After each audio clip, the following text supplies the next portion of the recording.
Hello and welcome back to Simple Time Studios, where I read adventures and role-playing for your entertainment. Once again, we return to Lukas Rustbelt's adventures and continuing right where we left off.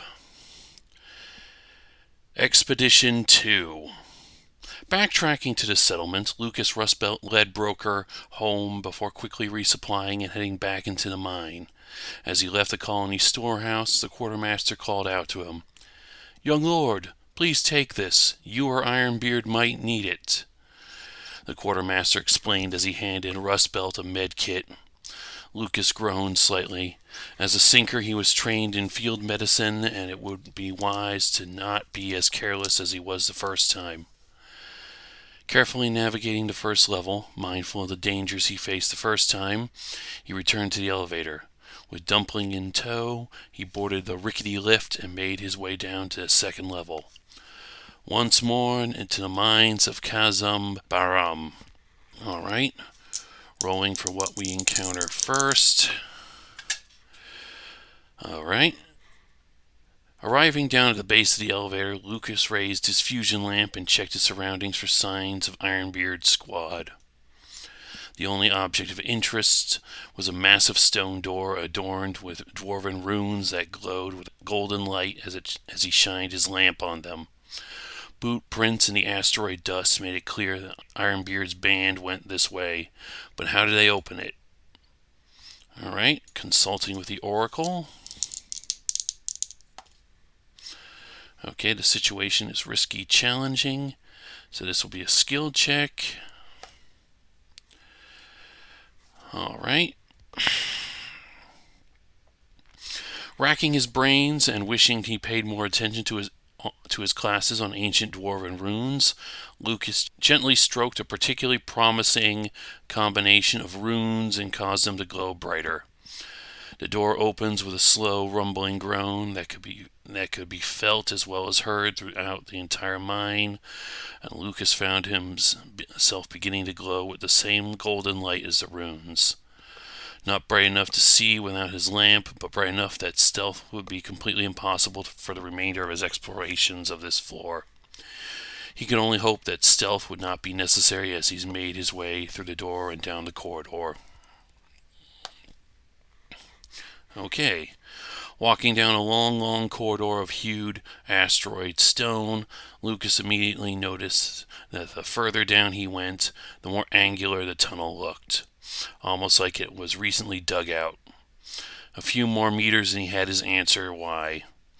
The tunnel opened up into an abandoned mining camp, fully equipped and set up fairly recently, with a banner of the Coalbreaker clan everywhere he looked. Lukas's blood boiled as he stepped into the camp almost without thinking about it, eyes darting from one side to the other as he looked for the camp's owners. Behind him, Dumpling's rotary cannon whirled threateningly. Of all the disgraceful... Still, why were they here? What was here that made them change their minds about sending their own? At least it looked like there were signs of a fight. Perhaps Ironbeard came this way and had the same thoughts that Lukas did. Okay, consulting the Oracle again. Was Ironbeard here? I'm going to say it was very likely. 10 on a D10 using the Stoneburner's Oracle chart. So we get a yes and... "So you finally found us, laddie," a familiar voice called out. Ironbeard was one of the few pioneers that called Lukas laddie. With a smile on his face, Lukas turned towards the sound of Ironbeard's voice and soon found the warrior and the rest of his war band. "Yes, and it's good to see you again, especially with this unwelcome sight," Lukas replied. "What happened here?" "Coalbreaker claim jumpers set up camp here. We stopped exploring to drive them off. Spent most of our supplies in the process, so we should probably head back. Glad you're here, though. Maybe you can identify the machinery here so we can figure out what they were looking for," Ironbeard replied. Lukas turned his head and found smelting and processing machinery for base metals and turning hydrocarbons into polymers. Yet he also saw a radiation detector. The Coalbreakers were finally mining uranium or some other radioactive element. Looks like base metals, hydrocarbons, and some kind of radioactive mineral. Radioactives? Why in the stone are they interested in those all of a sudden? I have no idea, Lucas replied. I might have to keep looking to see if they found anything.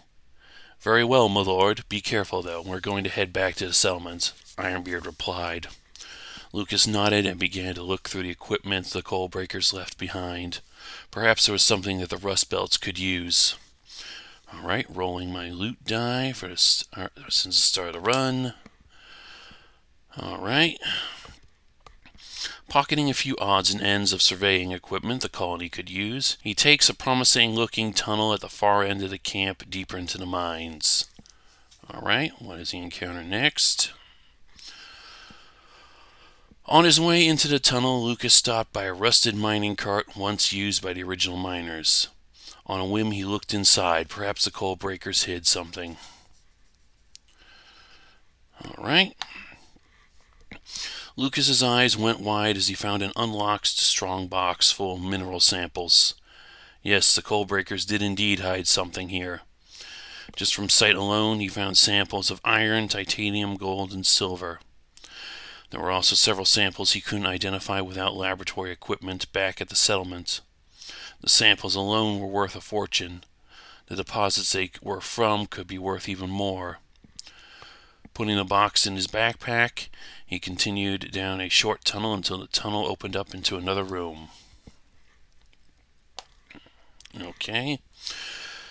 This rough-hewed was in the process of being carved out, or at least it was at one point. Now it was full of decommissioned mining robots in various positions and states of disrepair. Carefully stepping in and looking around, Lucas found that the room was much larger than he originally thought, extending out to his left for roughly a kilometer. Roughly large enough to crash a starship in, like the dwarven ship that currently occupied the far end of the room. Well, that was one mystery solved, he realized as he spotted the Coalbreaker clan insignia beneath the ship's bridge. The Coalbreakers were always terrible pilots. Though as he looked around again, he realized he didn't see where they had gone. On the positive, some of these mining robots looked like all they needed was a good once-over and they could be put back to work. Returning from the depths of the mines, Lukas Rustbelt had barely walked more than a few feet into his settlement before he was greeted by Ironbeard. The grizzled dwarf striker had a look in his eyes as he walked up to Lucas. "I see you made friends while I was out." "Friends? What are you talking about?" Lucas asked with a raised eyebrow. "Bounty hunters came by looking for a dwarf named Firmer Ironpick. They said you spoke with them previously before you both went your separate ways.